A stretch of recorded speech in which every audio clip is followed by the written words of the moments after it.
Okay, so today we are going to demonstrate how to make a PRP membrane. I have my assistant Ashley, who has volunteered to do this. So it's an easy setup. We are going to try to make 4 membranes. So I have 4 red tubes.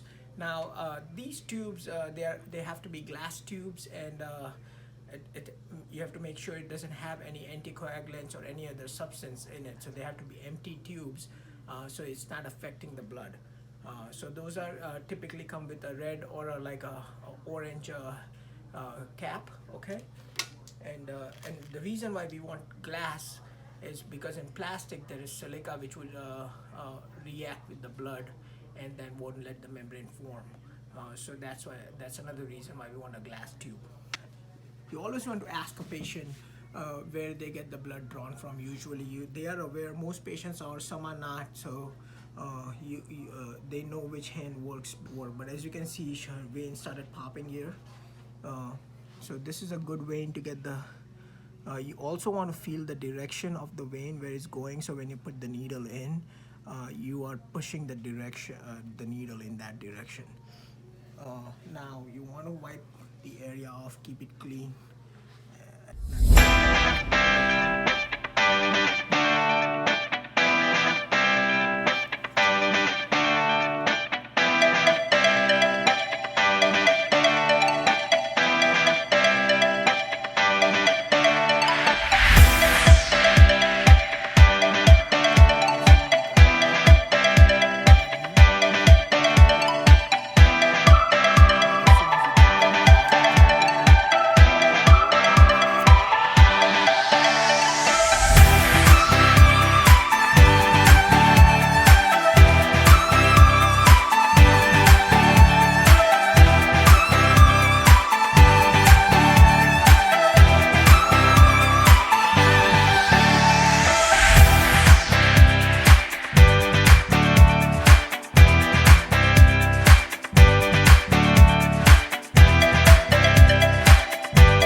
We have the centrifuge here, which is already set up for the numbers. For the A-PRF, we typically want 14 minutes at 1500 RPM.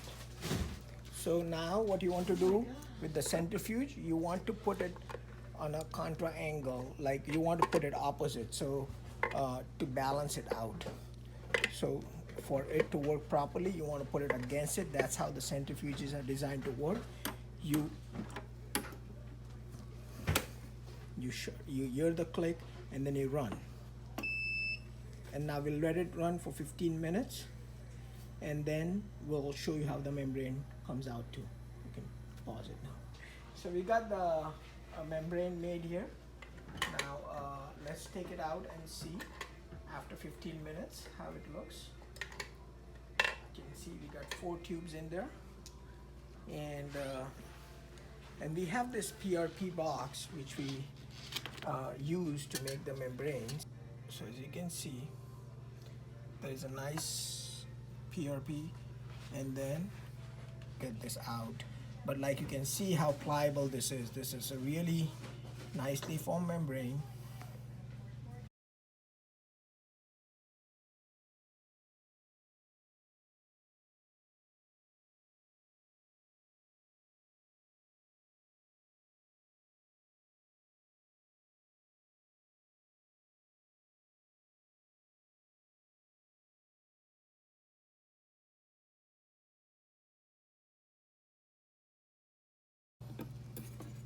And then now we have this box which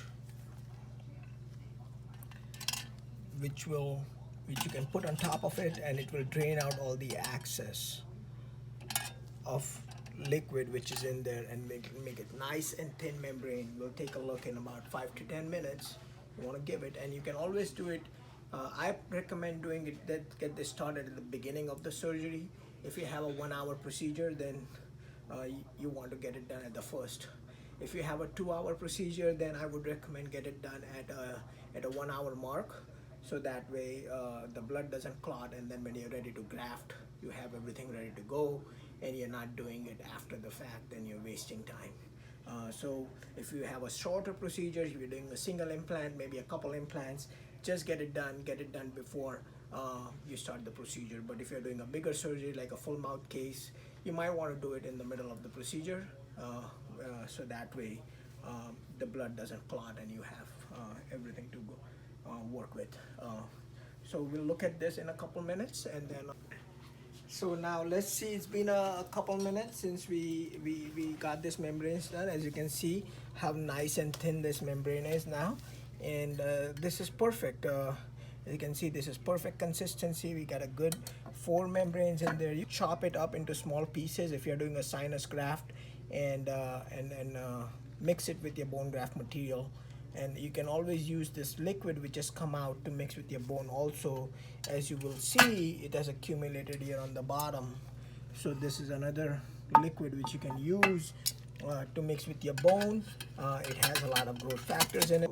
If you have any questions, you can put it at the end of this video, and I'll be happy to answer those. Thank you.